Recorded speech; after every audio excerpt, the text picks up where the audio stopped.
एक तर मायाशी बोल किंवा फोनवर बोल.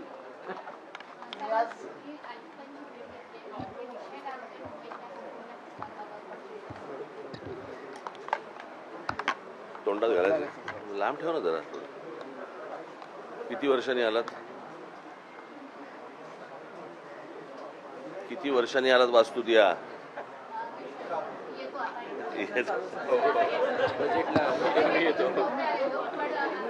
हल्ली बजेटला पण आलो होतो. बजेटला 1.5 वर्षाचा गॅप. हो, कारण मी जवळपास 3-4-5 वर्षांनी येत असेल. मी विषय आता 2 विषय आयुक्तांच्या कानावरती घातले. एक विषय म्हणजे मुंबई शहराच्या जमिनीखालून जाणाऱ्या ज्या केबल्स आहेत, मग त्या रिलायन्सच्या असतील, अदानीच्या असतील किंवा इतर ज्या काही आहेत. आज मुंबई महानगरपालिकेची एकूणच आर्थिक परिस्थिती काही चांगली नाही आणि अशा परिस्थितीमध्ये त्यांच्याकडनं येणारे जे पैसे आहेत ते महानगरपालिका का घेत नाही आहे.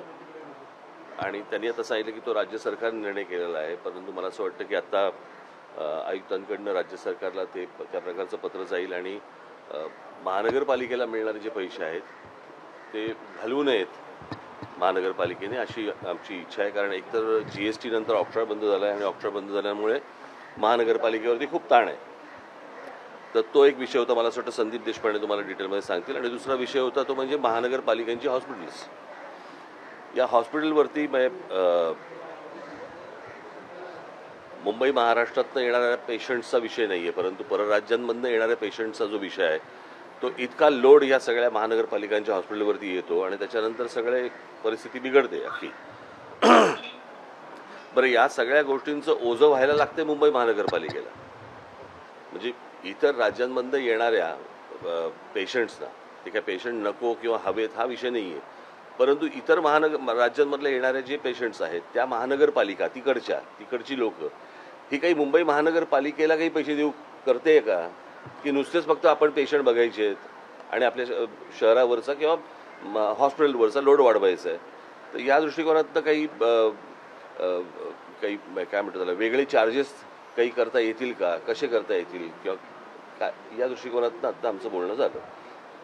दुसरीकडे तुम्ही म्हटलात की महापालिकेची आर्थिक स्थिती किंवा पैसे खर्च होत आहेत. दुसरीकडे यांनी राज्य सरकारचं जवळपास 5-6 हजार येणं महानगरपालिकेचं बाकी आहे आणि 5-6 हजार कोटी 5-6 हजार कोटी येणं बाकी आहे.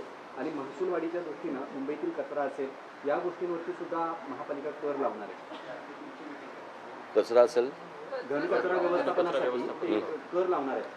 100 रुपयापासून ते 500 संकलनात. बोलायचं नाही, आमचं तेच म्हणणं आहे या सगळ्यामध्ये की जर तुम्ही कचरा संकलनासाठी कर लावताय, आज ज्या झोपडपट्ट्या आहेत जिथे अनधिकृत जी कमर्शियल जागा पण आहे तिथे पण तुम्ही कर लावताय, तर मग महानगरपालिकेच्या जमिनीखालनं जाणाऱ्या ज्या 42 युटिलिटी आहेत त्या युटिलिटीपैकी किती लोकांकडनं आपण कर वसूल करतो.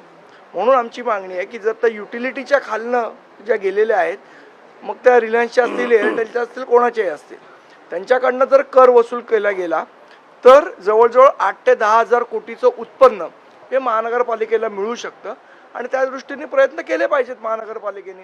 म्हणजे राज्य सरकार पण आपल्या जी येणी आहे ती देणार नाही, बोजा पण आपल्यावर पडणार, तर मग महानगरपालिका पैसे कुठणार. सगळ्यांना तुम्ही टॅक्सेस लावणार, मग या कंपन्यांना का नाही, कळलं का? बरं, ह्या काही धर्मादाय संस्था नाही आहेत, या प्रॉफिट घेतातच आहेत त्यांचा, ते पैसे कमवतातच आहेत. मग महानगरपालिकेने पैसे का नाही घ्यायचे यांच्याकडनं, एवढा फक्त विषय आहे. तर मला असं वाटतं आयुक्त त्याच्यावरती काम करतील आणि पुढे कारण हा राज्य सरकारने घेतलेला निर्णय असल्यामुळे माझी त्यांची नोट गेल्यानंतर माझी मुख्यमंत्र्यांची याच्यावर बाबतीत चर्चा होईल. पुढे काय होईल माहित नाही मला. पीओपीच्या मूर्ती कोण गणेशोत्सव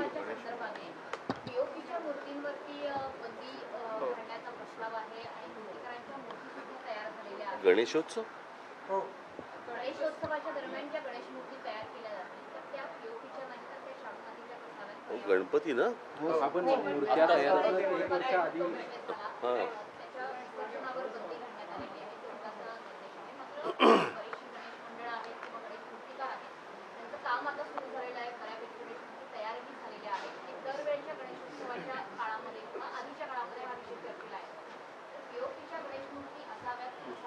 काय मला एवढंच फक्त म्हणायचं नाही की या सगळ्या याच्यामध्ये मूर्तिकारांनी पण आता विचार केला पाहिजे की दरवेळेला जर समजा हीच गोष्ट येणार असेल तर त्यांनी गोष्टी बदलल्या पाहिजेत.